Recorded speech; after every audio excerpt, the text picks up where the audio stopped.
Continuando con el tema uno, ya seguimos con el punto 4, que es el esquema general de intervención ergonómica.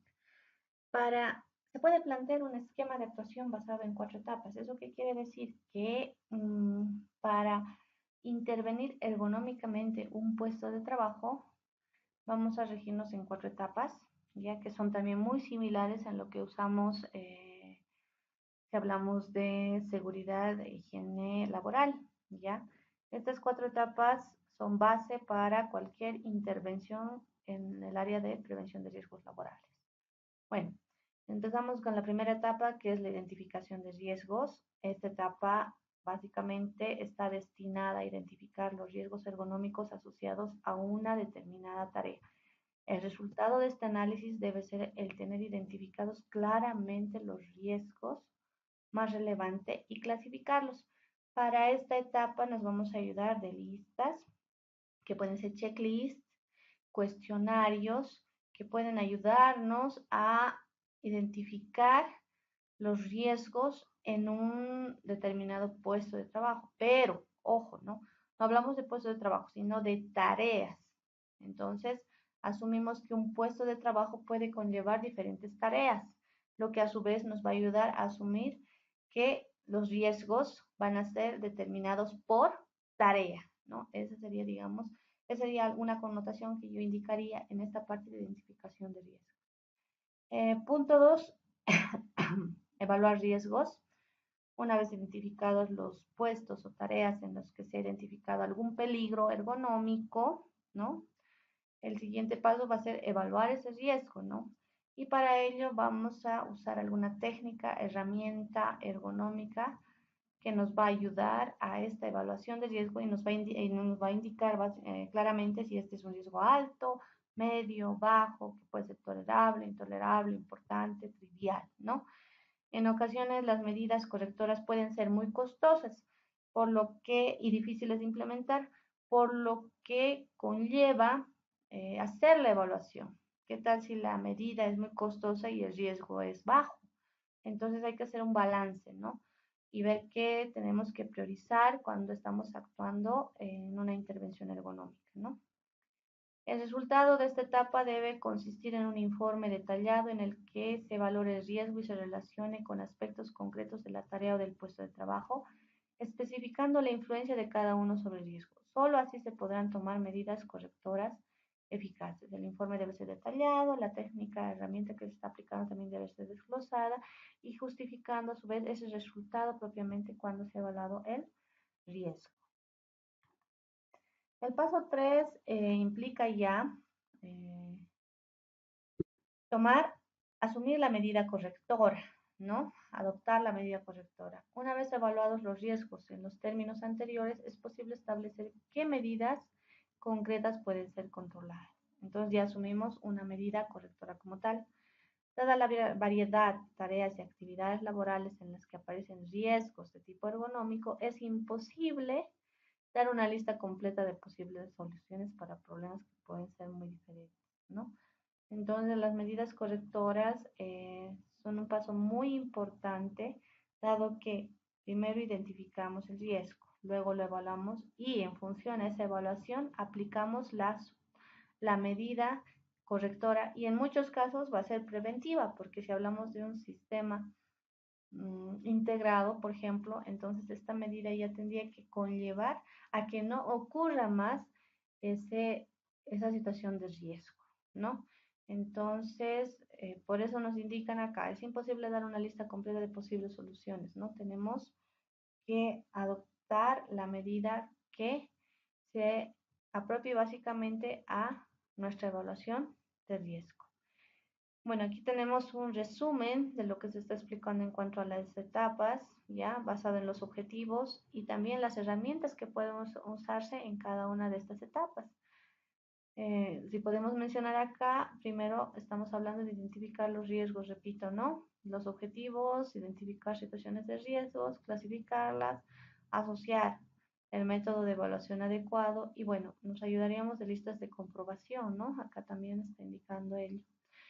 La etapa 2, evaluación de riesgos.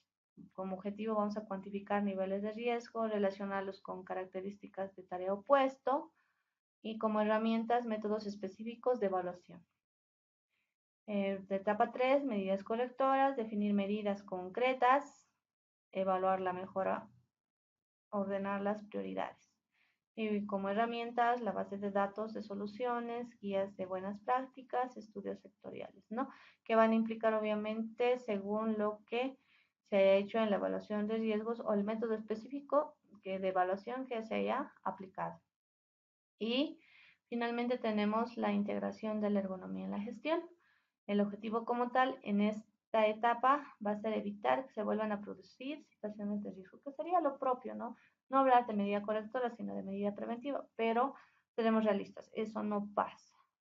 Y las herramientas en la última etapa van a consistir en el diseño de puestos, selección de equipos, organización de tareas, política de recursos humanos, formación de trabajadores, formación de gestores y técnicos y la participación concreta siempre de todo lo que conlleva el personal, ¿no? Ya sea de la gerencia, la parte de producción, recursos humanos, etcétera, ¿no?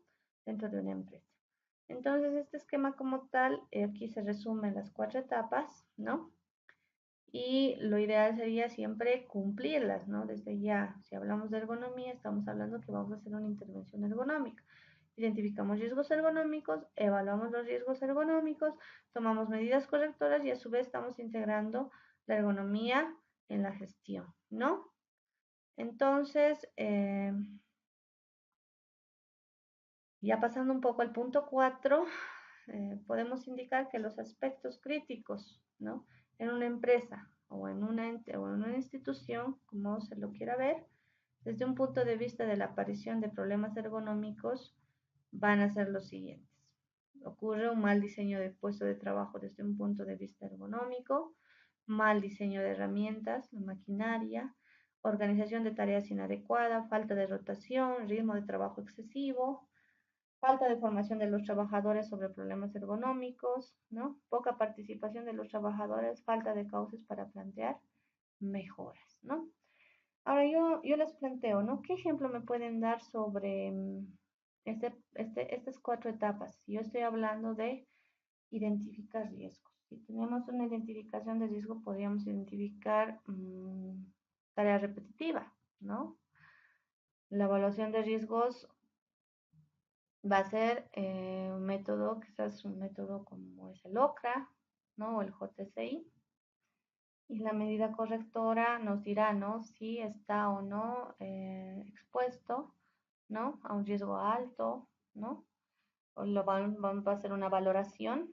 Entonces, de acuerdo a esta valoración, vamos a aplicar la medida correctora que puede ser tal vez una mejora del diseño del puesto de trabajo por tarea repetitiva. Entonces, yo ya les doy ese modo para que se pueda hacer un análisis básico, ¿no? Los métodos que les estoy mencionando son los que vamos a ver en posteriores temas. Para las, habíamos hablado de herramientas, ¿no? Vamos a desglosar algunas, ¿ya? Una herramienta interesante es el cuestionario de trastornos musculoesqueléticos. Este cuestionario se diferencia de la mayoría, bueno, los trastornos musculoesqueléticos se diferencian de la mayoría de lesiones ocupacionales en que su origen no suele ser evidente. Esto puede ser en el transcurso del tiempo, ¿no? Es un pequeño trastorno que puede llevar a algo más grave en el tiempo por la misma exposición a ese tipo de trabajo, ¿no? El trastorno puede además evolucionar gradualmente durante un cierto tiempo, de modo que cuando el trabajador reconoce los síntomas, puede ser ya difícil identificar una causa ocupacional específica. Muchas veces estos síntomas, ya propiamente la enfermedad, aparece cuando esa persona no está trabajando ya en ese lugar, en el lugar propio de trabajo. Entonces, eso hace difícil identificar la causa ocupacional y por ende a incluso solicitar alguna indemnización, ¿no? Entonces, en algunos casos, los síntomas de la lesión no aparecen mientras el trabajador realiza su tarea, por lo que no se asocian al trabajo de principio, ¿no? Por ejemplo, en las primeras etapas del síndrome del túnel carpiano, ya se experimenta parestesia nocturna, es un escozor en las manos. Puede no ser obvio para el paciente que estas molestias, ¿no? El hormigueo y el entumecimiento se siente por la noche. Esto se debe a actividades repetitivas de la mano muñeca que ocurren durante el día, ¿no? No bien dicho, digamos, está el tema del escozor, pero es un hormigueo, un entumecimiento que siente en la noche la persona, que no le va a dar importancia, pero esto es por la exposición a tareas repetitivas, ¿no? Entonces, son situaciones que uno tiene que tomar en cuenta cuando está en un determinado puesto de trabajo, ¿no? Los cuestionarios pueden tener algunas limitaciones, estos cuestionarios. Pueden sobreestimar los casos generando las estadísticas de frecuencia más altas en los tres sistemas. Discriminan un mal diagnóstico o un trastorno específico. ¿Eso qué quiere decir? Que muchas veces se le pregunta al trabajador si le puede hacer este cuestionario, pero él no siempre puede decir la verdad, ¿no? Se basa en el conocimiento y en la capacidad que posee el trabajador para reconocer una lesión o molestia musculoesquelética y en su voluntad para informar por su estado de salud, sobre su estado de salud. ¿Qué pasa? Que en algunos casos el trabajador, por no verse débil frente a los demás, asume otras cuestiones en las respuestas, ¿no? Y eso es verídico, ¿no? La tolerancia al dolor varía considerablemente entre las personas y esto puede afectar a las respuestas. El clima laboral existente en la empresa puede influir en la tendencia global de las respuestas. En la figura a continuación se muestra un cuestionario de molestias de tipo musculoesquelético desarrollado por el Instituto de Biomecánica de Valencia. Ya es un cuestionario nórdico estandarizado, ¿ya? Este cuestionario de molestias musculoesqueléticas, ¿ya? Nos plantea, de acuerdo a la zona corporal, bueno, divide la zona corporal en 9 partes. Partimos del cuello, zona dorsal espalda, zona lumbar espalda, hombros brazos, codos antebrazos, muñecas manos, caderas nalgas muslos, rodillas piernas, tobillos pies. Y nos hace una serie de preguntas de acuerdo a la zona corporal. ¿Qué quiere decir? Por ejemplo, en la zona corporal, la zona del cuello. Me pregunta, ¿no? En la columna A, durante los últimos meses, ¿ha tenido en el trabajo dolor, molestias, incomodidad en los músculos, huesos, articulaciones?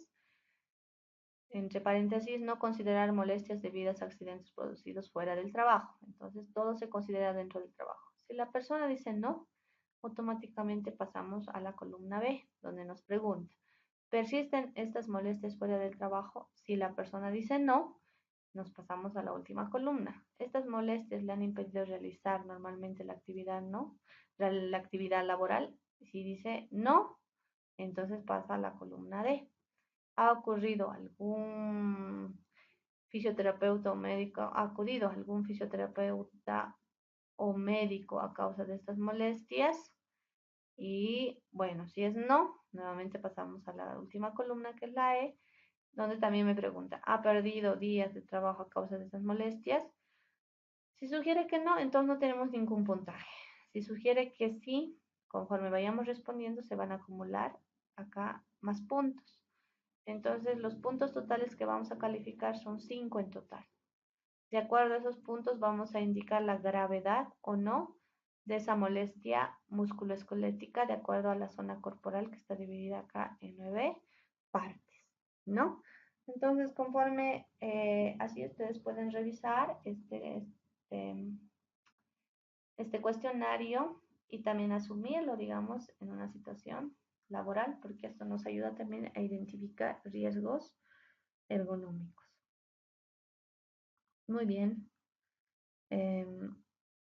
Seguimos. Tenemos otra herramienta como son las listas de verificación ergonómica. Las listas de verificación ergonómica analizan mediante un cuestionario la presencia o ausencia de factores de riesgo. Se utilizan para determinar de manera cualitativa desde nuestro criterio, ¿no? La observación misma, nosotros, bueno, si nosotros observamos el puesto de trabajo, no vamos a tener un valor numérico, sino un criterio, ¿no? Que está bien, que está mal. Entonces, de acuerdo a ese criterio, nosotros podemos asumir si hay un riesgo o no hay un riesgo. Y obviamente este criterio se basa también en conocimientos técnicos, ¿no? Las condiciones del puesto o actividad del trabajador que puedan contribuir a una lesión y como evaluación preliminar que muestre la necesidad de realizar una evaluación más precisa. Entonces, se va a utilizar este criterio, se va a determinar de manera cualitativa estas condiciones, ¿no? Del puesto. En ocasiones puede ser conveniente adoptar alguna lista existente a las necesidades específicas o puesto que que se quiere analizar. Una lista de verificación para una oficina incidirá en ciertos factores de riesgos que no aparecerán, por ejemplo, en una adaptada para una industria manufacturera. En la figura se muestra una lista de verificación ergonómica desarrollada por el Instituto de Biomecánica de Valencia para determinar la presencia de factores de riesgo relacionados con la carga física del trabajo. Aquí tenemos un modelo de esta lista de verificación ergonómica. Y bueno, pues acá se indica, ¿no? Por favor, marque con una cruz la casilla de la derecha si observa alguno de los siguientes problemas. A continuación, descríbalos brevemente en el recuadro inferior. Entonces, ustedes van a marcar acá, bueno, tiquean, que consideran, si han encontrado, bueno, si han encontrado algún riesgo, lo considerarían y lo marcarían, ¿no? Por ejemplo, en el punto 1 dice espacio de trabajo reducido para la tarea que realiza. Si mi criterio me dice que hay espacio de trabajo reducido, bueno, pues lo tiqueo. Y eso se va a basar, bueno, y uno se basa de acuerdo a normativa, ¿no? Normativa que nos indique cuánto sería el área para un determinado puesto de trabajo, ¿no?